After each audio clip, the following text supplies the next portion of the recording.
esta es la imagen del día, las personas, digamos, pidiendo que les ayuden, pidiéndole ayudas al gobierno nacional, al gobierno distrital. Creo que es la imagen del día que nos acompaña el día de hoy. Y para hablar acerca de cómo ampliar los mensajes sobre la lucha contra la corrupción mediante el control social y cómo están llegando las ayudas a las comunidades, nos acompañan dos concejales. Quiero empezar dándole la bienvenida a Julián. Julián, bienvenido a Palabras Más y a los micrófonos del canal VoxMove. No, muchísimas gracias a ti, Beto, y a todos los que hacen parte de ese maravilloso equipo por la invitación, y un saludo especial a mi colega que se encuentra conectado en esta interesante discusión. Bueno, y quiero darle la bienvenida a Carlos Carrillo. Quiero agradecerle siempre atento a los micrófonos, a Palabras Más, al canal VoxMove.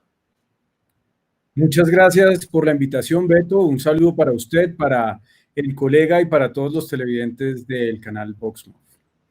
Bueno, yo quiero preguntarles varias cosas, y quiero empezar por la siguiente, y es lo que se está preguntando la ciudadanía en este momento, y es ¿qué está pasando con las ayudas en las comunidades? San Cristóbal estuvo Ciudad Bolívar. Hoy en Suba, por ejemplo, hubo también una manifestación donde están entregando unos mercados que duran para un día, 2 días, y la gente termina realmente nuevamente desamparada del Estado. ¿Ustedes creen que se está haciendo un buen manejo de los recursos que está dando la alcaldía y el gobierno nacional? Y quiero empezar con Julián. Bueno, muchas gracias, Beto. Yo creo que lo primero que hay que entender es que esta es una tarea titánica en cualquiera de los órdenes que se le mire, tanto a nivel local como a nivel nacional.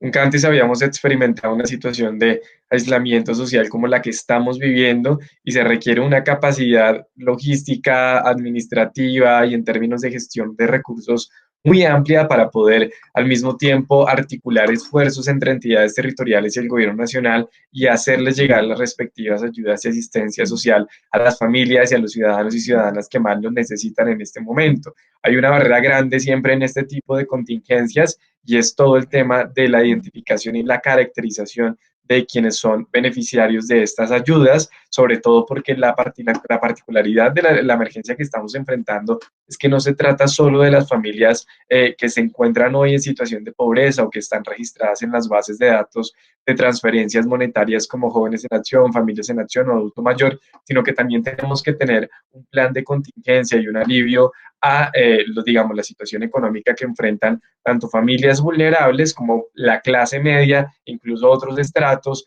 que hoy se ven afectados por la coyuntura y que tenemos que evitar al máximo que caigan por debajo de la línea de pobreza, y también dejar de lado solamente una política pública focalizada que en este caso no es la más eficiente si nos concentramos solo en la población vulnerable. Tenemos que intentar llegarle al mayor número de personas posibles, entendiendo que impacta de manera diferencial a los hogares según su ingreso en el hogar, su nivel socioeconómico. Algunos tienen necesidades en materia de alimentación y de techo, otros están colgados porque las deudas no les dan y ya no tienen cómo pagar el arriendo y los servicios. Así que ese proceso de diagnóstico es difícil, entiendo las dificultades, pero necesitamos sobre todo celeridad de ambas administraciones, tanto la distrital y la nacional, para llegarle al mayor número de personas. Yo creo que ha hecho un esfuerzo la administración distrital en términos de ser mucho más integrales a la hora de abordar este problema en términos de política social, pero necesitamos darle respuesta a la ciudadanía porque el hambre no tiene cuarentena, el hambre es algo que provoca respuestas inmediatas, legítimas, como lo que vimos en las últimas noches en algunas localidades, y que no puede tener de ninguna manera abuso de autoridad.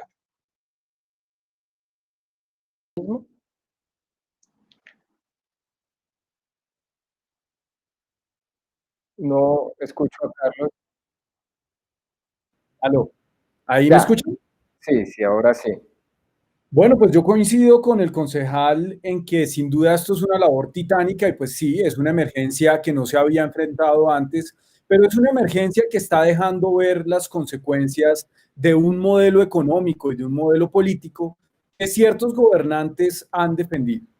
Aquí, pues el neoliberalismo, que sí existe, aunque algunos digan que no, ha generado unas situaciones de inequidad y de pobreza en este país que se hacen aún más evidentes en la medida en que avanza la crisis. Yo, pues le comentaba a Beto fuera de cámaras, hoy tuve que salir a comprar un par de cosas al supermercado y la calle está llena de gente. Está llena de gente vendiendo tapabocas, está llena de gente, pues, de vendedores informales, de gente mendigando, y pues esto es lo que siempre ha sido. La cuarentena no le importa a las personas que le temen más al hambre que al virus. Así que esto es un problema que va a empeorar con el paso de los días. Y hay algo que es muy delicado, y es cuál está haciendo la política que estas administraciones, tanto la distrital como la nacional, que están trabajando muy de la mano, ¿no? Recordemos, por ejemplo, que el secretario de Hacienda de esta administración, pues, fue funcionario también de la administración Duque. Y hay muchos funcionarios de esta administración que vienen de la administración Duque y del santismo y de corrientes ideológicamente muy cercanas a las del presidente. Entonces esa articulación se está dando de maravilla. No ve personas, pues como Roberto Angulo, el economista que está a cargo de estas cosas, que vienen de la entraña del establecimiento. Y entonces, ¿cuáles son las decisiones que están tomando? Yo creo que aquí no hay problemas de desarticulación entre el gobierno nacional y el gobierno distrital. De hecho, están muy articulados, pero pareciera que las transferencias monetarias y en general las ayudas, que mayoritariamente son transferencias monetarias, acá no se está viendo mayor ayuda en especie. Casi todos son transacciones a través de DaviPlata, y eso se hace gracias a las bases de datos que ellos tienen. Y hoy yo no conozco el primer canal real para que las personas que no hacen parte de esas bases de datos puedan acceder a las ayudas. Una persona puede estar muriéndose de hambre y, por ejemplo, muchas de las quejas de los concejales, de nuestros colegas, estimado Julián, es que no tienen cómo decirle a la administración distrital dónde está la gente. Entonces, pareciera que aquí hay unos senadores muy preocupados por la focalización, muy preocupados porque de pronto una persona que esté en Familias en Acción no le vayan a dar un mercado, que de pronto sí están haciendo que las ayudas no se entreguen a la velocidad a la que deberían entregarse. ¿Y qué genera eso? Pues problemas de orden público. Lo que pasó hace un par de noches en la localidad de Santa Fe, en el barrio El Dorado, lo que pasó en Ciudad Bolívar, ahí veíamos al edil del Polo, Roballo, acompañando a la comunidad, y empieza a haber choques con la policía y empieza a haber problemas de orden público porque la gente tiene hambre. Entonces yo creo que aquí hay que poner un poco esa tecnocracia y esos modelos tan ortodoxos al lado y salir a entregarle comida a la gente, porque el problema principal hoy es que la gente tiene hambre, Beto. ¿Qué está pasando con las alcaldías locales? ¿Por qué están tan quietas las alcaldías locales? ¿Por qué no tienen mayor participación? Las noto un poco pasivas ante lo que está sucediendo. Acaban de nombrar los alcaldes, algunos alcaldes. ¿Cuál va a ser el protagonismo? Ustedes mismos, desde allá, en días pasados habíamos entrevistado también a dos concejales, nos decían, la alcaldesa puede, digamos, suspender por lo menos el pago del servicio del recibo del agua, porque es, digamos, el acueducto hace parte de los bienes de la ciudad. ¿Qué tan cierto es eso? Y segundo, ¿qué papel van a tener las alcaldías locales? Porque realmente siento que están muy pasivas esperando que haya una directriz solo desde la Alcaldía Mayor de Bogotá. ¿Cuál de los dos va? Julián, si quiere. Bueno, listo. Frente al tema de las alcaldías locales, yo creo que lo primero es entender que, como bien lo mencionaste, hace una semana más o menos se nombraron 3 alcaldes locales de las 20 localidades de nuestra ciudad, y eso supone primero unos retos en materia de empalme para poder terminar la ejecución de algunos proyectos y demás obras estratégicas que apenas la administración anterior estaba terminando en este primer semestre. Pero por supuesto que el reto más importante es ponerse al frente de la crisis. Yo creo que la apuesta de esta administración tiene que ser fortalecer las alcaldías locales en términos de capacidad, quitarles ese estigma que tiene, muy legítimo y muy válido, además de que son en muchos casos nidos de corrupción, de prácticas politiqueras, son las alianzas de los políticos tradicionales para canjear votos, para canjear asistencia social incluso. Y lo que estamos viendo es incluso cómo políticos a nivel local siguen beneficiándose de este tipo de situaciones y sacando provecho para su propio beneficio político, jugando con las necesidades de la gente. Las alcaldías locales en esta nueva administración tienen que jugar un rol fundamental en términos de presupuesto participativo y de fortalecimiento de los fondos de desarrollo local, que es una de las apuestas de la alcaldesa Claudia López, y en esta situación tienen que sobre todo acompañar ese proceso de cartografía social y de veeduría en los barrios y en las UPZs de las localidades. Cuando Carlos menciona que, digamos, no hay un canal, yo creo que en eso tiene toda la razón, pero entiendo también la dificultad que implica tener una línea para atender a toda la ciudadanía que va a expresar su necesidad de un apoyo, pero es absolutamente necesario en este momento, en la situación, habilitar algún tipo de línea para que la gente pueda inscribirse, pueda decir cuáles son las condiciones en las que se encuentra y qué necesidades básicas necesita. Eso lo podríamos hacer a través de las alcaldías locales, que hoy están presentes en todo el ejercicio de cartografía social de la mano de las subdirecciones de integración social que son a nivel local, y están trabajando en la identificación puerta a puerta de las familias que necesitan asistencia en este momento. Y frente al tema de los servicios públicos, creo que es esencial que la discusión siga sobre la mesa. El tema del acueducto vuelve y pone sobre la mesa la discusión del mínimo vital de agua, que es una discusión en términos normativos y de derechos fundamentales en la cual no hemos avanzado lo suficiente como país. Esto no es un solo llamado a la administración, y si bien Bogotá cuenta con unos recursos interesantes, que creo que hoy los retos en materia fiscal, sobre todo en términos normativos, la aprobación del presidente Duque, tienen que darse de manera pronta. Hoy no tenemos certeza de cuándo termine esto, y lo cierto es que en las siguientes facturaciones de servicios públicos como el agua va a ser insostenible para las familias, van a quitarles el servicio y va a ampliarse el número de familias que tienen que ser beneficiadas de la reconexión que el presidente aprobó en un decreto en su momento, pero en vez de estar permitiendo la reconexión continua, tenemos que garantizar que se pueda otorgar el servicio gratuitamente y sin cobro alguno durante los meses que dure esta situación de aislamiento. A mí me parece absurdamente ridículo diferir un recibo del agua o de la luz de 20.000, 40.000, 100.000 pesos a 36 meses. Creo que esa no es la solución. Carlos.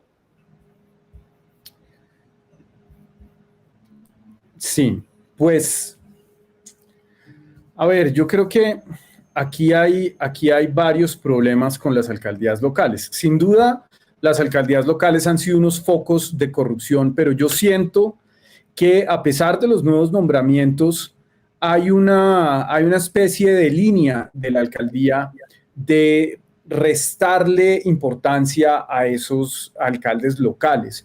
Yo sí creo que esto se está haciendo de una manera absolutamente centralizada. Creo que al ser en su mayoría las transferencias económicas, pues hacer transferencias monetarias que están haciendo a través de DaviPlata, que son bastantes, por supuesto, eso lo reconozco. Ha sido un número importante de transacciones. La semana pasada íbamos por más de las 100.000. Hoy, al día de hoy, no tengo la cifra exacta de cuántas van, pero han sido bastantes. Pero esta obsesión con la focalización choca con lo inminente de la crisis. Y aquí sí me parece que en esto la alcaldía se está equivocando. La alcaldía mayor se equivoca. Las alcaldías locales pueden tener un cierto nivel de mayor cercanía con las comunidades, pero también tienen un mayor nivel de cercanía con la politiquería y con los malos hábitos en la política. Uno veía, por ejemplo, a muchos colegas allá, estimado Julián, muchos colegas desesperados porque les iban a sacar a sus alcaldes locales. Y esos alcaldes locales son unas piezas fundamentales junto con ediles y con políticos locales en esas estructuras de poder que ellos tienen. Entonces estaban ahí peleando, como pelean por sus puestos, como pelean por sus cuotas. Y pues si bien esas malas prácticas han abundado en los fondos de desarrollo local, en las alcaldías locales, pues yo sí creo que también al apartarlos de esta discusión, al quitarles dientes, se pierde la capacidad de dialogar de una manera más cercana con la comunidad. Y ahí creo que el problema pues tendría que pensarse más a fondo y tiene que ver con el diseño institucional de la ciudad, que aparentemente no funciona. Aquí esta vez la alcaldesa se inventó supuestamente una prueba súper técnica y súper rigurosa para escoger a los alcaldes locales. Creo yo que eso no fue tan así al ver los resultados, ¿no? Sigue siendo la alcaldía y la Secretaría de Gobierno la que elige a los alcaldes, con unos criterios también políticos. Si bien hubo un filtro, creo que en últimas la elección terminó siendo política. Hay varias alcaldías que a mí me interesa investigar, la de Usaquén, por ejemplo, que uno dice como, aquí puede haber un interés claramente político en hacer esos nombramientos. Entonces, ese filtro que se hizo, supuestamente, pues pareciera que la alcaldesa no tiene mucha confianza en él, porque sigue sin vincular a las alcaldías locales de la manera en que debería hacerlo. Así que yo sí creo que hay una contradicción ahí, creo que eso no va a cambiar, creo que las ayudas van a seguir centralizadas. Además, una cosa, Beto, porque es que aquí se hace política. Usted sabe, usted habrá visto un discurso muy de moda últimamente, y es la asepsia política, la pasteurización política. Entonces aquí nadie es político, todos son antipolíticos, ¿cierto? Pero están haciendo política, y entonces la alcaldesa está haciendo política, de hecho está haciendo campaña presidencial, eso es muy claro, y toma unas decisiones y pues hace unos pronunciamientos, siempre pensando en cómo allanar su camino hacia la presidencia. Y entonces usted ve que llegan miles de mensajes de texto donde dice, buenos días, soy Claudia López, la vivienda le va a dar plata, ¿cierto? Y eso es hacer política, incluso es hacer politiquería, pero pareciera como si la administración quisiera mantener ese hacer política solamente en manos de ellos. Que dice Carlos, en el sentido de que el sentimiento o lo que se está reflejando es que las alcaldías locales realmente lo que van a venir a hacer es simplemente esperar la orden del tema distrital. No van a tener mayor manejo en el tema de la crisis, y la pregunta clave acá es, ¿qué le decimos primero pues a la gente que está aguantando hambre? ¿Qué le decimos a esa gente que salió hoy en Suba, que salió ayer en Ciudad Bolívar? ¿Qué les decimos a ellos, que son los que están realmente sufriendo el tema de quedarse en sus casas? Porque, digamos, nosotros, el concejal Carlos Carrillo estaba haciendo mercado, ya no lo expresó en el programa, pero hay gente que no puede salir a hacer mercado y que está sufriendo, y que en vez se están aglomerando para decirles, oiga, necesitamos ayudas urgentes desde el distrito. Bueno, Beto, yo creo que primero quiero aclarar dos cosas, digamos, hacer dos comentarios sobre lo que nos mencionaba Carlos. Y en primer lugar es que yo creo que he sido muy enfático en que en efecto apoyo mucho su discurso del tema del neoliberalismo y las fallas que este ha mostrado como modelo económico en cuanto a, por ejemplo, descuidar la clase media al ser excesivamente focalizador como modelo. Pero en esta situación particular, una cosa es la focalidad, que tengan que entregar primero asistencia social y económica, que se encuentran en vulnerabilidad incluso de la misma, y hacen parte de la clase media, pero se trata de medidas progresivas que finalmente a la universalización. Lo que está pasando aquí de discusión de tener, por ejemplo, una renta básica universal, que es el ideal hacia el cual deberíamos avanzar. Tampoco se deja al margen de discusiones políticas o de intenciones políticas. Yo, digamos, no voy a decir si estoy de acuerdo o no con ellos. Es como si nosotros dijéramos que en este momento el Polo tiene la Secretaría de Integración Social, consigne a cargo, que la Secretaría tiene que tener mayor margen de acción en la integración social en términos de asistencia.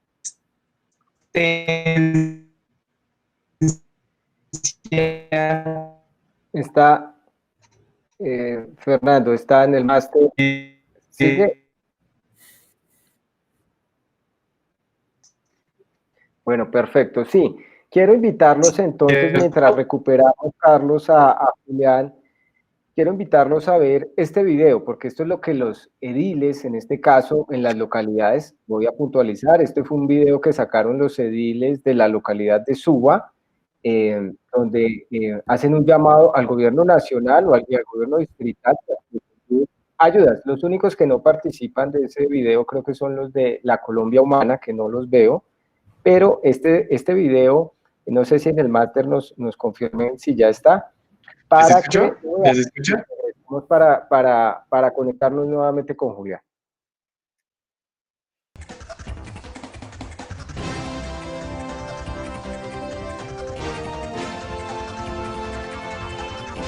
Sí, claro.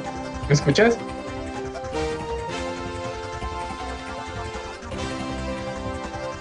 Estabas en lo de Silvia Navarro.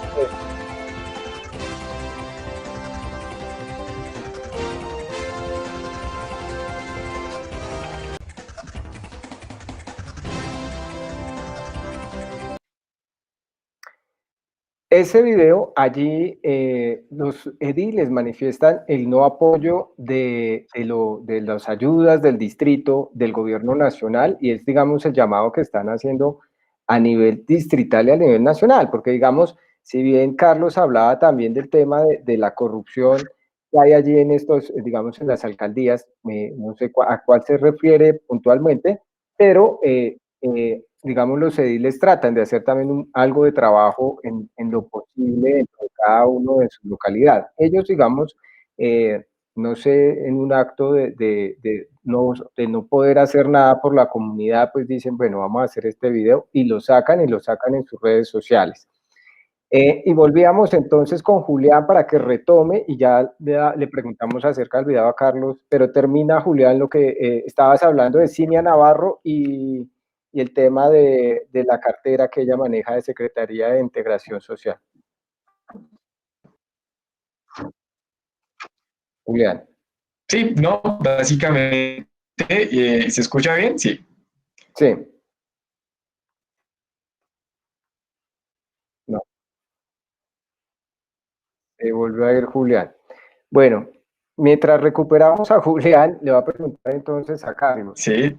¿Se quedan sin ¿Se herramientas escucha? los ediles, Carlos, Listo, también bueno, para poder hacer básicamente algo por la estaba hablando comunidad? a que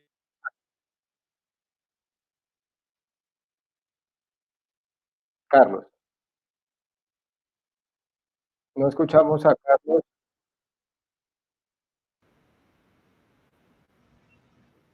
Seguimos teniendo problemas con la señal de Julián. Ya tenemos, ¿cómo estamos en la señal de Julián, Fernando?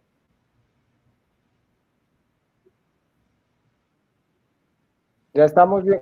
Ah, bueno, entonces ya tengamos la pregunta de Carlos. Julián, terminemos con su puesta de lo de la Secretaría de Integración Social. No, se cayó Julián.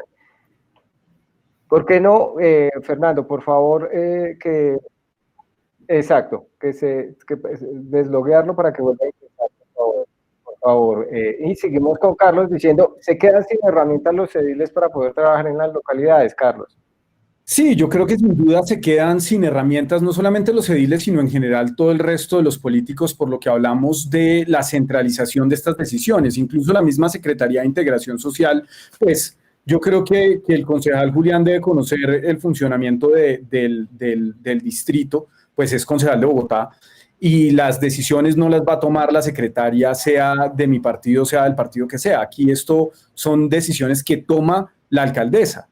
Ella es la que en últimas es la que decide la política pública, por supuesto con la asesoría de sus secretarios, pero es ella quien toma las decisiones y la decisión aquí ha sido absolutamente clara y pues para eso están unos tecnócratas, lumbreras, economistas dedicados a hacer ese tema junto con el gobierno nacional. Esto, esto sale de las bases de datos de planeación del Departamento Nacional de Planeación. Entonces, creo que aquí los ediles y los alcaldes locales no tienen mayor margen de acción y pues hay que hacer un llamado a la administración distrital para que de inmediato active esos canales para escuchar a la comunidad, porque realmente es como si estuviéramos en medio de un terremoto y entonces estuvieran revisando a ver si la focalización está bien hecha, si aquí no hay margen para eso. Estamos asistiendo a la que es sin duda la peor emergencia en 100 años en este país. Así que hay que salir a darle la mano a esas personas que además han sido esquilmadas por este Estado durante siglos. Es lo mínimo. Yo coincido con el planteamiento de la renta básica, pero hay que ir más allá de esa renta básica. Hay que meterse la mano al bolsillo y darle un subsidio temporal a las personas que tienen actividades productivas que en este momento no están pudiendo trabajar. Piense usted en la cantidad de, por decirle cualquier profesión, de peluquerías que hay en Bogotá, ¿cierto? Esas peluquerías están cerradas y vamos a ver qué va a pasar después, porque hay un tema que es muy interesante, Beto, y es cuál va a ser el futuro de esto una vez terminada la pandemia, o por lo menos terminada la cuarentena. La pandemia se va a demorar mucho en terminarse. Aquí hay un montón de sectores de la economía que se van a ver gravemente afectados y en este momento es la obligación del gobierno nacional y del gobierno distrital buscar caminos para que esas personas pues puedan sobrellevar la crisis al menos estos 2 meses. Y eso implica unos subsidios importantes, como los subsidios que le han dado a los bancos tantas otras veces.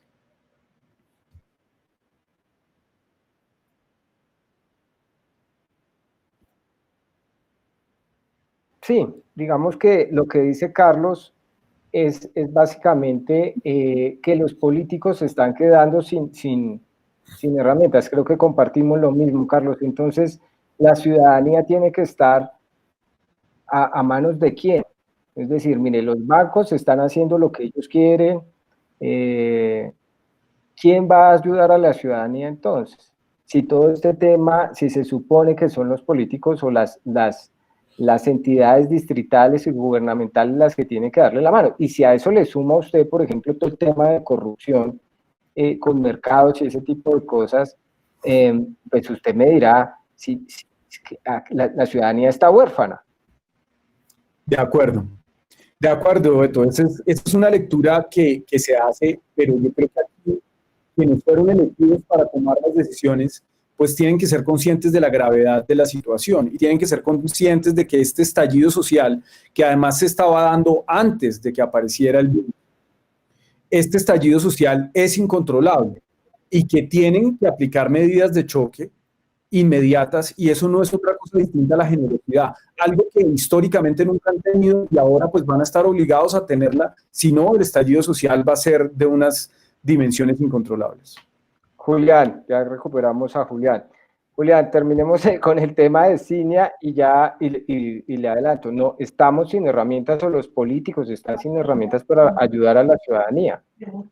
Pues sí, no, yo volvía al tema de Cinia, básicamente era por la discusión del componente político en medio de la emergencia, y es que no voy a ponderar que pese más el criterio político porque ya sea del polo y entonces van a aprovecharse de la situación, sino que creo que la Secretaría de Integración Social es una cartera muy importante en este momento, que tiene un liderazgo interesante, una mujer que estuvo en el consejo, que sabe que es estar cercano a la ciudadanía y a sus demandas legítimas y en una situación como estas que son más difíciles, y la importancia de que toda la capacidad institucional se despliegue a nivel local, a nivel de UPZ y a nivel de barrio. Entonces, digamos que no voy a hacer que pese ese criterio político. Tú mencionabas ahorita el tema del llamado de algunos ediles, y es que en eso coincido con todos, y es que muchos se quedan sin herramientas cuando la politiquería la forman como consiguen las curules. Entonces, de hecho, el desespero de muchos, más que ayudar, es buscar cómo les permite a la administración ir a entregar los mercados puerta a puerta para tomarse fotos y decirle a la señora que ellos fueron los que regalaron los mercados, porque así son los politiqueros de las comunidades locales de nuestra ciudad, y eso pasa a lo largo del país, y tenemos que evitar al máximo que intercedan en términos de sacar beneficio político de los recursos públicos. Claro, muchos seguramente estarán repartiendo mercados ahorita por su cuenta para su propio beneficio, con su nombre, está sacándose fotos y mostrando sus gestos de solidaridad en redes sociales y demás, pero creo que lo importante aquí es más la labor de control político y de veeduría que se le está haciendo a la entrega de este tipo de asistencias a la ciudadanía, más que buscar un beneficio político y oportunista en este momento. Julián, pero eso no es lo que está haciendo de pronto la misma alcaldía de Bogotá, Yo enviándole creo que son mensajes niveles a la muy gente, distintos, Sin duda, Beto. Beto, sin duda. pero no es casi lo mismo, Julián. Es decir, usted dice, ahora yo le digo una cosa, la gente no le importa el color si me trae el Centro Democrático Mercado o si me trae la Colombia Humana Mercado. Por Yo creo supuesto. que la gente la gente poco le importa si es de la izquierda o de la derecha, sino necesitan comer. Mire lo que está pasando es tendencia en este momento. El hambre no tiene cuarentena. y creo que se han quedado cortos por ese protagonismo político que usted está hablando, Julián, tanto el gobierno central como el gobierno nacional. ¿Y qué le decimos a esa gente? Es decir, yo creo que la foto es lo de menos. Si el señor Edil o el señor concejal se quiere tomar la foto, o la misma alcaldesa o el mismo presidente, pero que se le entregue comida a la gente. Porque ¿cómo podemos estar en cuarentena? Primero estamos exponiendo a la gente a que se contamine con el virus, que colapsen los hospitales, realmente lo que se ha avanzado con las manos, pues se borra en un momento con los pies, sin contar lo que viene pasando a nivel de corrupción a nivel nacional. ¿Cómo podemos hablar eso también, Julián? Bueno, yo creo que hay que pasar también del discurso de solo la ciudadanía que en este momento está abandonada y no tiene asistencia a fortalecer todo el control ciudadano. Yo creo que hemos sido enfáticos en que hoy cada ciudadano y ciudadana es una cámara, es un celular que tiene la posibilidad de denunciar lo que esté ocurriendo, de las situaciones incluso como las que vimos anoche en la localidad de Ciudad Bolívar, de presunto abuso de autoridad, que lo vimos en algunos videos de personas que estaban con una cacerola haciéndole un llamado a la administración de que los atendiera, y eso es absolutamente válido porque es que usted lo acabó de decir, la tendencia en redes es el hambre no tiene cuarentena, y ahí no hay color político, pero tampoco distingue en el comportamiento que los ciudadanos puedan enfrentar con tal de llevar un sustento a su hogar o la alimentación para sus hijos. Yo creo que en efecto ha habido aciertos y ha habido desaciertos, pero creo que al menos desde Bogotá se ha marcado una pauta de cómo el gobierno nacional tiene que brindar la asistencia. Yo repito, esa es una tarea muy difícil, no es un tema que se pueda solucionar de la noche a la mañana, pero sí creo que tienen que fortalecerse todos los canales institucionales para que la gente pueda inscribirse y pueda manifestar sus necesidades de manera inmediata. Yo creo que el tema político es algo que no tenemos que ponderar ahorita tan fuerte. Claro, la politiquería hoy es una práctica que están aprovechando en muchas regiones del país, sobre todo cuando se trata de inflar precios, de afectar el costo final de los mercados de asistencia social que se están entregando, y que finalmente por ahí entra la corrupción para robarse los recursos de la comida de la gente y de la salud en este momento, que no es nuevo. Carlos lo decía, 30 años de un mismo modelo económico que priorizó modelos de salud que acababan con la empresa pública, con la salud pública, los hospitales, y hoy lo que estamos pagando son un poco las consecuencias de eso. Así que yo creo que hay que enfocarse mucho en el control y en la veeduría ciudadano, en nosotros como concejales, los ediles, incluso el trabajo que van a hacer los nuevos alcaldes locales, de poder estar encima de la administración y garantizar que esas ayudas lleguen. Yo también siento la angustia, mi celular está colapsado todos los días de gente a la que uno le cuesta darle trámite a sus necesidades porque no encuentra la forma de gestionar muy rápido, y creo que el llamado a la administración sí es unánime en este sentido por parte del Consejo Distrital, y es buscar tener un canal mucho más amplio para poder masificar estas demandas de la ciudadanía en este momento. Entonces, ¿cuál es el papel? Y se lo pregunto a los dos, ¿cuál es el papel que tienen los concejales hoy en esta crisis del COVID-19? Carlos. Pues Beto, nuestro papel es equilibrar las cargas en el distrito. Nuestro papel como consejo es ser un contrapeso de la alcaldía mayor. Nosotros le hacemos control político al alcalde mayor. Eso es lo que en teoría hacemos. Lo que pasa es que el consejo, lamentablemente, el Consejo de Bogotá ha estado históricamente plegado al alcalde de turno. Usted lo veía, por ejemplo, cuando el alcalde era el bandido Samuel Moreno, que se robó Bogotá, ¿cierto? Y entonces los concejales de todos los partidos amaban a Samuel Moreno. Y uno veía que los uribistas pues le votaban las cosas a Samuel y lo apoyaban porque les repartía la mermeladita. Tal y como pasó en la administración anterior, que los concejales todos, pues la inmensa mayoría, con la excepción del Polo y de Holman Morris y por ahí de uno que otro verde, de una verde realmente, todos se plegaban a Peñalosa. Y esta vez está pasando algo parecido. Pues la inmensa mayoría del consejo está, pues hasta cierto punto, arrodillada a la alcaldesa Claudia López. A mí me sorprende esa situación, le cuento, Beto, porque pareciera que el poder de esta alcaldesa en el consejo es aún más hegemónico que el que tenía Peñalosa. Ella ha sido tan hábil políticamente, pues que ha logrado someter a todo el mundo. La única oposición que tiene son 4 concejales irrelevantes de Cambio Radical, de los más politiqueros, de los que no conocen nadie, de los que no tienen ningún peso ante la opinión pública, de los que si no tienen cuotas y mermelada y clientela, no tienen cómo reelegirse, que entonces hacen una cosa bien curiosa que es la oposición constructiva. Entonces la oposición constructiva es ver cómo chantajean a la administración para que no los deje ahogar, pero lo hacen con mucho cuidado y con mucho tacto de no ir a criticar de fondo a la administración, porque ellos están esperando a que en algún momento la alcaldesa les dé. Uno ve, por ejemplo, que pues, el Partido Liberal está en buena medida jugado con el gobierno, los conservadores están jugados con el gobierno, mi partido, el Polo Democrático, coavaló a la alcaldesa, o sea, desde las elecciones está en un compromiso político con la alcaldesa, la gigantesca bancada verde igual.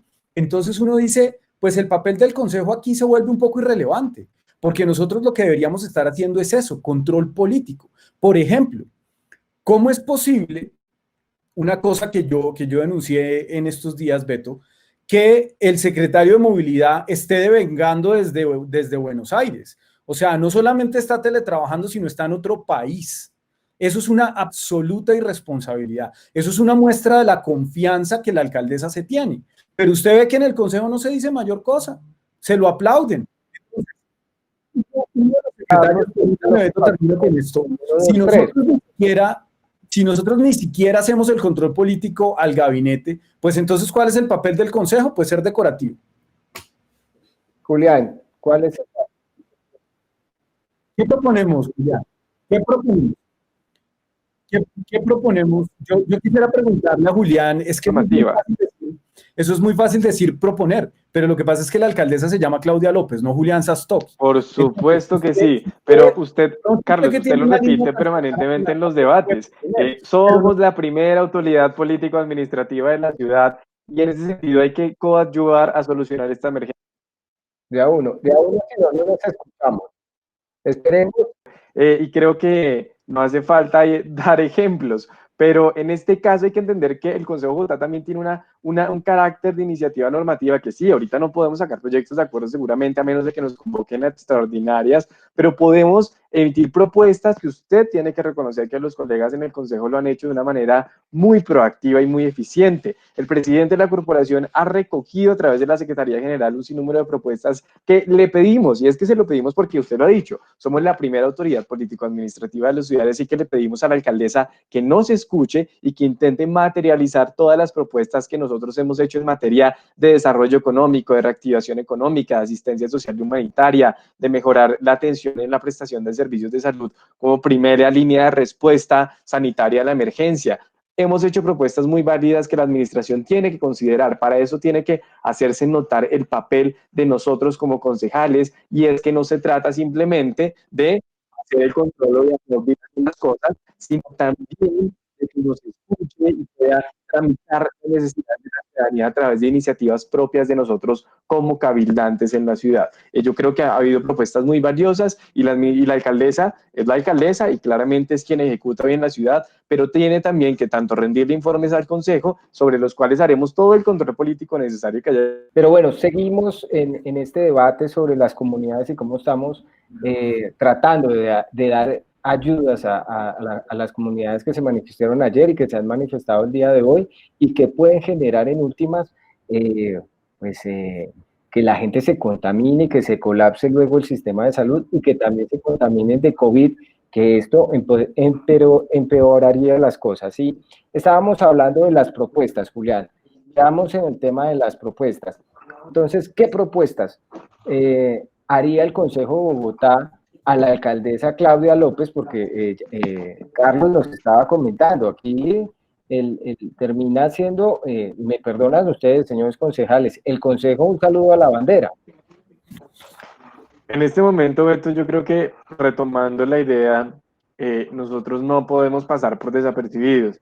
Insisto y repito con mucha fuerza la frase que siempre dice el concejal Carrillo, y es que somos la primera autoridad político-administrativa de la ciudad y en este momento tenemos que estar del lado de la gente ayudando a la administración a salir de esta que estamos enfrentando. Y eso implica no solamente el control político en la actuación de la institucionalidad, sino también que nuestras propuestas sean escuchadas y recogidas por parte de la administración, que se materializan. No en vano estamos trabajando tanto nosotros como nuestros equipos desde las casas de una manera muy responsable, haciendo nuestros debates y demás, para que la administración no los escuche y no los tenga en cuenta. Necesitamos es que al contrario, recoja el mayor número de propuestas y si es necesario ayudar a gestionar desde donde nos encontramos, pues que lo haga. En materia de asistencia económica y social hemos hecho muchas recomendaciones y creo que, volviendo al tema que hemos puesto sobre la mesa, hemos sido muy insistentes en que ya es hora de tener un canal institucional para que la ciudadanía pueda inscribirse, la gente que hoy no necesariamente está en las bases de datos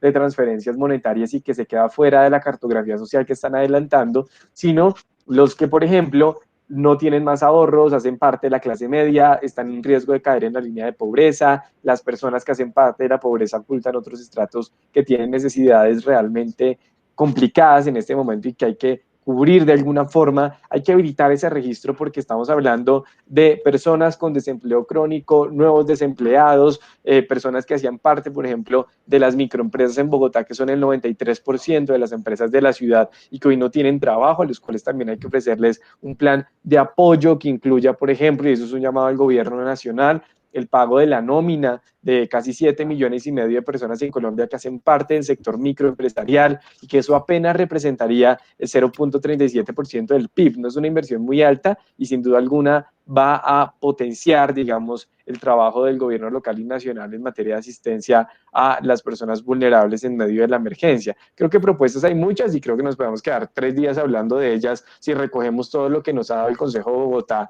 en los diferentes sectores a los cuales hay que atender en el marco de la crisis del coronavirus. Pero el llamado a la institucionalidad es que nos escuche, recoja las propuestas y ojalá que nos ayude a materializarlas y hagamos un trabajo articulado. Carlos, ¿usted Pues sí Beto, cree que va a pasar algo con las propuestas que presenten los concejales o definitivamente, como lo planteaba usted, no va a pasar absolutamente nada y la ciudadanía va a estallar? Esto va a estallar como pues Beto, yo espero que eso no suceda, pero tampoco podemos ser tan naif de creer que así es como funciona la política. Hay algo que es una muy mala costumbre en muchos gobernantes y es descalificar a los que piensan distinto por el simple hecho de pensar distinto. Entonces usted lo ve repetidamente, pasaba en la administración anterior y pasa también en esta. Entonces dicen, lo que pasa es que el concejal fulano o el senador fulano o el representante fulano solamente critican y critican por criticar, como si criticar fuera algo malo. Y entonces lo repiten y lo repiten para posicionarlo en la opinión pública. Cuando es por lo que nos pagan, es para lo que nos eligieron, para hacer control político. La actividad normativa del Consejo, lamentablemente, sí es un saludo a la bandera. Y le cuento una cosa, Beto, si tenemos un poco de tiempo para explicarle a quienes nos ven.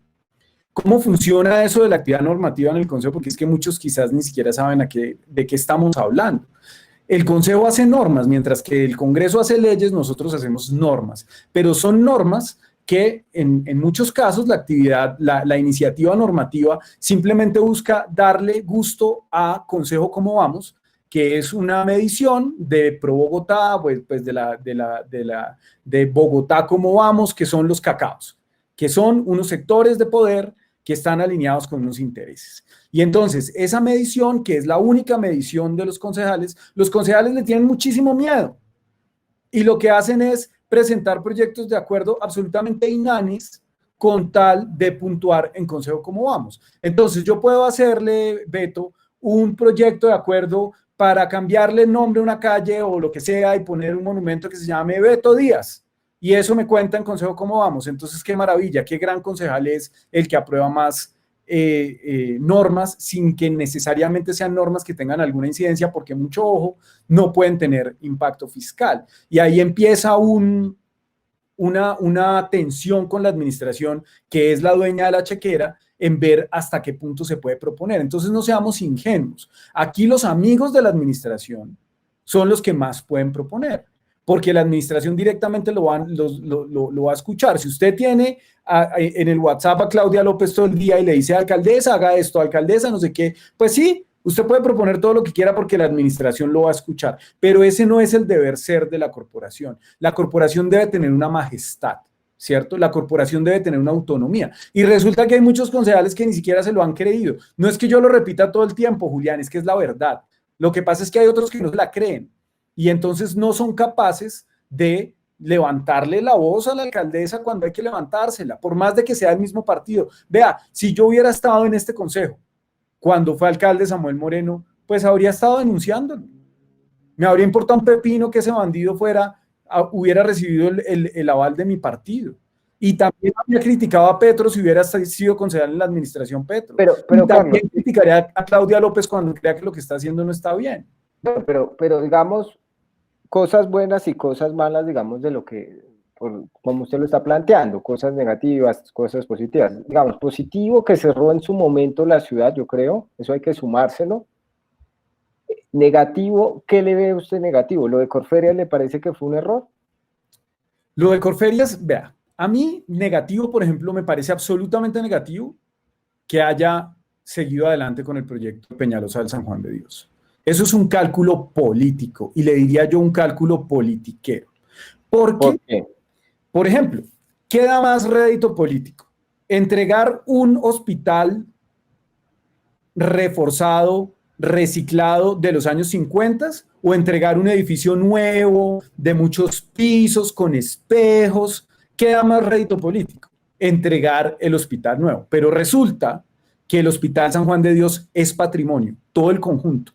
Y yo creo que la alcaldesa ni siquiera se tomó la molestia de leer las 192 páginas del PEMP para tomar una decisión. Lo que hace es un cálculo político en el que le lava la cara a Enrique Peñalosa y dice que gracias a el trabajo y construir sobre lo construido y Quique, entonces vamos a tener un San Juan de Dios renovado en unas condiciones que pasan por encima del patrimonio. Y por ejemplo, le digo una cosa, Beto, a mí no me importa que estas discusiones sobre el patrimonio den pocos réditos políticos, porque muchos concejales probablemente no están empeñados en dar este tipo de discusiones. Esto no da votos. Si usted le pregunta a la mayoría de personas sobre el edificio de Cuéllar Serrano Gómez de finales de los años 40, que es un edificio importante en la modernidad de la arquitectura en Bogotá, pues le van a decir, no, ese edificio tan feo, ese edificio viejo, porque no, pues digamos que no tienen la capacidad de apreciar la belleza de esa arquitectura, ni mucho menos su calidad de patrimonio. Pero un estudio muy serio, creo yo, el PEMP más completo que se ha hecho en la historia de este país, que fue el PEMP que hizo la Universidad Nacional, que tanto defiende el concejal, que somos los dos de la misma institución. Ese PEMP que hizo la Universidad Nacional, toda esa investigación que hicieron personas muy reconocidas del Instituto de Investigaciones Estéticas y de la Facultad de Arquitectura, ese estudio concluye que es patrimonio, que el conjunto completo es patrimonial y que el edificio, la torre central, es de conservación contextual y no debería tumbarse. Pero la alcaldesa insiste tercamente, además, en gastarse un montón de plata en demolerlo, con la excusa de que es más barato volverlo a hacer. Y entonces, ¿cómo apalanca eso? Utilizando la falta de rigor de Petro. Porque Gustavo Petro y algunos petristas salen a decir que ese hospital está limpio, listo para abrir, cosa que tampoco es cierto. Entonces, cuando la gente no es rigurosa, le da al otro la oportunidad de que salga a decir mentiras. La alcaldesa miente cuando dice que el edificio hay que tumbarlo. No hay que tumbarlo. El edificio hay que recuperarlo, pero es mucho más rentable políticamente entregar uno nuevo. Julián. ¿Me escuchan?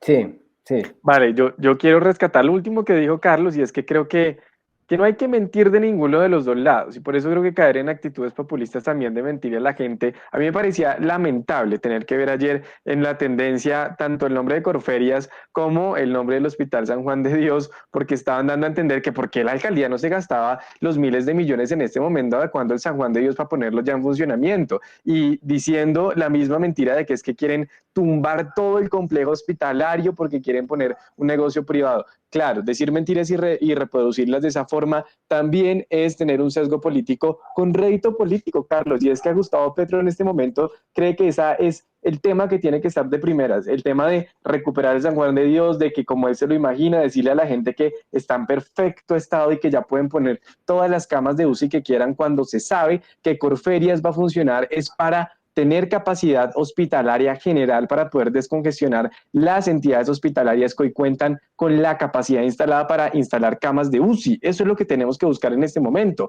Fácil decir en los medios y en las redes sociales que es que van a instalar UCIs en Corferia, que eso costaría mucha plata, que es de los privados. Por supuesto que desde el conocimiento todo es fácil y eso tiene un cálculo electoral para poder beneficiarse en 2022 y de eso no nos podemos alejar. Pero también hay que ser claros, el discurso de ellos ha sido que van a demoler todo el complejo hospitalario y son 24 edificaciones. La torre central es la que en este momento está en discusión y él incluso menciona que los pisos que él dejó adecuados están en la torre central y no están en la torre central. Están funcionando hoy con el cancerológico y con consulta externa. Y eso no se lo está diciendo a la ciudadanía. Él pone 4 fotos de unas salas remodeladas que están vacías porque no dejó los equipamientos necesarios para atender a la gente y tuvo 4 años de administración. Pero le muestra a la gente 3 fotos haciéndoles creer que los 24 edificios del San Juan de Dios están en esas condiciones y es carreta. Y es carreta porque está buscando tener un reto político para el año 2022. Entonces, por supuesto, en lo que yo no defiendo, en este caso la discusión, es en que no se revise con mucho cuidado el tema del PEMP, que por supuesto contó con toda la rigurosidad del caso, pero en este caso creo que el debate lo llevaron más sobre las mentiras y la poca rigurosidad que mencionaba Carlos, el lado del petrismo y todo lo que eso le genera en redes sociales.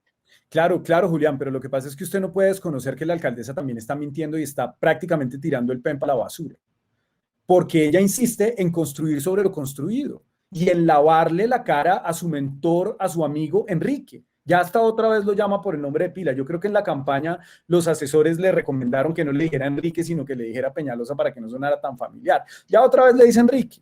Y no duda de su amor por Bogotá, y no duda en darle continuidad a todos los proyectos estratégicos de Enrique.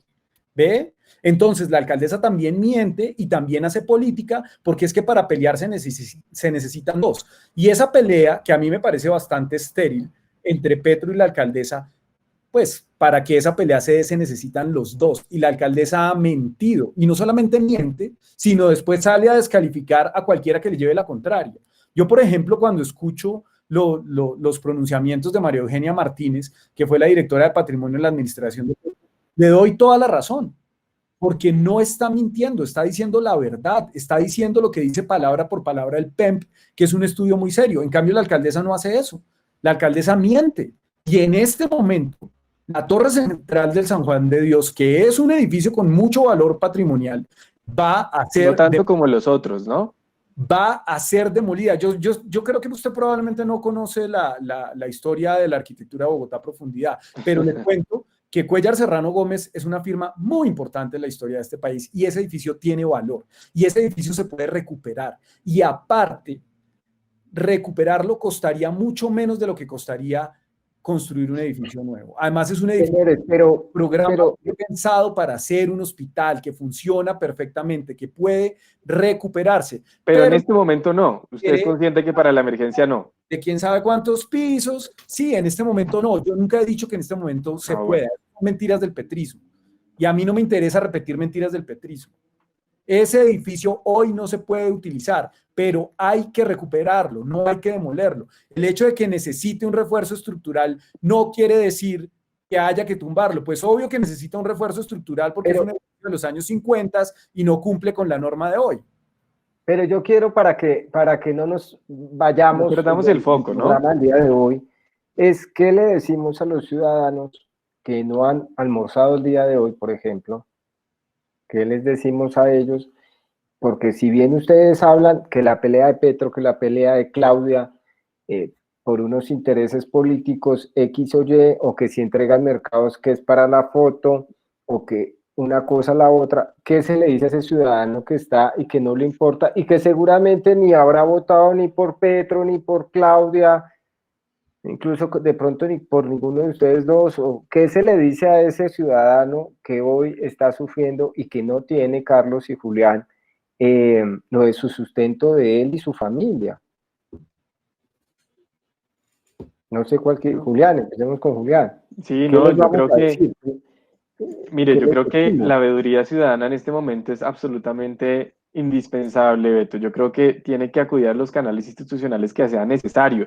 Y eso implica en muchos casos tener que hacer lo que hicieron algunos anoche, que era salir con unas cacerolas, pues me parece absolutamente válido porque finalmente es un derecho constitucional y es que aquí están protestando es porque tienen hambre. O sea, no hay otra respuesta y en ese sentido, primero, no hay que caer en abusos de autoridad y segundo, lo que hay que es escuchar a la ciudadanía e inscribirlos eficientemente en todo tipo de medidas que los puedan ayudar. Yo creo que el mensaje es que no se cansen insistiendo, tienen que comunicarse, tienen que ir a la alcaldía local que no puede pasar por desapercibida en este momento, a la subdirección de integración social que tiene que ser un enlace permanente con la cartera más importante en este momento después de salud en el distrito. Y por supuesto que buscar también despertar todos los gestos de solidaridad de los ciudadanos. Esto toca entre todos o si no realmente no lo vamos a superar, pero como concejales tenemos el reto gigante de que el trabajo territorial lo podamos al menos gestionar desde donde estemos con el mayor nivel de asertividad y sobre todo escuchando a la ciudadanía y no dejándola a un lado. Creo que ese es el mensaje clave sin caer en las prácticas políticas que algunos van a asumir en este tiempo. Pregunta y me perdona, Carlos. ¿Hay alguna iniciativa de los concejales de que salgan de sus casas en algún momento a salir a pedir, no sé, a la empresa privada? Bueno, no sé. Ustedes son, no sé, los que ayudan a financiar las campañas de ustedes en el Consejo, en el Senado. Que den una mano en este tema o simplemente vamos a quedar supeditados en el tema distrital y lo que pase a nivel nacional. Mire, por ejemplo, a nivel nacional lo que pasó con las gobernaciones, que estaban subiéndole el precio a los alimentos. Entonces, ¿ustedes van en algún momento a salir o solamente nos vamos a quedar, como decía Carlos, tenemos que criticar? Sí, hay que criticar, pero vamos a salir, o ustedes El otro día un concejal anunció con bombos y platillos que un amigo suyo iba a donar un motel para hacer la instalación ahí, ya que están cerrados, ¿cierto? Para una instalación hospitalaria temporal, pues cada concejal buscará en medio de sus amigos cómo ayudar, bien sea con moteles o con mercados o con lo que se les ocurra. Pero yo por lo menos no estoy de acuerdo en que nosotros estemos saliendo y no dando ejemplo de acatar las normas de la cuarentena. Creo que si llegamos a salir, el otro día se planteó en el Consejo que fuéramos a hacer control político en los territorios para ver cómo se estaban entregando los mercados. Eso es carreta, eso es ver cómo van allá a politiquear a los territorios, a decir yo les estoy entregando el mercado, así como hace el mensaje de texto de la alcaldesa que dice yo, Claudia López, les estoy entregando la transferencia por Davi Plata. Los políticos politiquean en su inmensa mayoría, eso es lo que hacen. Lo que pasa es que unos lo hacen de manera más sofisticada que otros. Entonces yo creo que si nosotros vamos a salir es a sesionar. Yo creo que eventualmente vamos a tener que volver al recinto con las medidas de prevención que se deban hacer, porque entre otras, lo que le decía al comienzo, Beto, y creo que es una discusión que se va de mucho, es qué va a pasar después, qué va a pasar cuando el gobierno decida levantar la cuarentena, que eso va a pasar más temprano que tarde. ¿Cómo estamos planeando esos protocolos? ¿Cuáles son las alternativas tecnológicas? ¿Y cuál es la lectura legal que hay sobre la privacidad de la información, por ejemplo? Aquí hay muchas discusiones que tenemos que dar para enfrentar lo que va a venir después de la cuarentena. Entonces, yo no creo que vayamos a salir. Yo no soy amigo de eso, pues lo que le digo, si salimos es a cumplir nuestro trabajo, que es ir al recinto, no ir a politiquear a los territorios. Sobre los canales, lamentablemente esos canales no se ven. Es muy fácil decir, no, pues es que la alcaldía, decirle a los ciudadanos, utilicen todos los canales institucionales, pero pues es que no hay. Es así de simple, no hay. Saquen la bandera roja y esperen a que el aparato burocrático algún día los escuche y mientras tanto aguanten hambre. Pues eso es muy complicado. Entonces aparecen las vías de hecho y aparecerán los bloqueos y aparecerán los plantones y aparecen los cacerolazos. Aquí no hay de otra. Aquí lo que hay que... Entonces les propongo otra, ya les hice esa primera de salir. La segunda, ¿ustedes están pensando de pronto en donar su salario o también cree que es otra cosa de politiquería? Empiezo con Julián y termino con Carlos, que ya me está pidiendo tiempo en el máster, pero... Beto, el Consejo de Bogotá ha dado muchísimo ejemplo, no solamente en ser la primera corporación del país que con robustez y con capacidad ha sesionado virtualmente desde antes incluso de que empezara el simulacro que hizo la alcaldesa a partir del 20 de marzo. Nosotros entendimos que la situación era difícil y nos anticipamos y lo hemos hecho sin descanso, y creo que Carlos en eso también es consciente que hemos liderado desde el ejemplo a nivel nacional. Los congresistas llevaban 4 meses en vacaciones y hasta hace 2 días volvieron a trabajar y ellos estaban ganando el sueldo sin ir un solo día a sesionar al Congreso de la República. Nosotros llevamos trabajando sin parar de lunes a domingo desde el 1 de enero. Eso por un lado, hemos estado pendientes de la situación en vivo y en directo desde nuestras casas, pero también a través de la corporación. Primero se ofreció que nosotros otorgáramos un día de nuestras sesiones, el reconocimiento de nuestros honorarios. Recordemos que a nosotros no nos pagan con un sueldo fijo como a los congresistas, con prestaciones, primas, vacaciones y demás, sino que tenemos solamente unos honorarios, como cualquier contratista, por ponerlo en otros términos, y decidimos donar un día de nuestro salario, realizar nuestras actividades privadas también de donación a otras personas y familias en un gesto de solidaridad. El presupuesto que estaba destinado para gasolina y también parte de algunos otros rubros de contratación se donaron por parte de la corporación. Creo que fueron 6.000 millones aproximadamente. Esta mañana el presidente Carlos Fernando Galán lo anunció en redes sociales y lo hemos hecho con absoluta responsabilidad, en un llamado más a la solidaridad que a buscar protagonismo por las ayudas que estemos dando.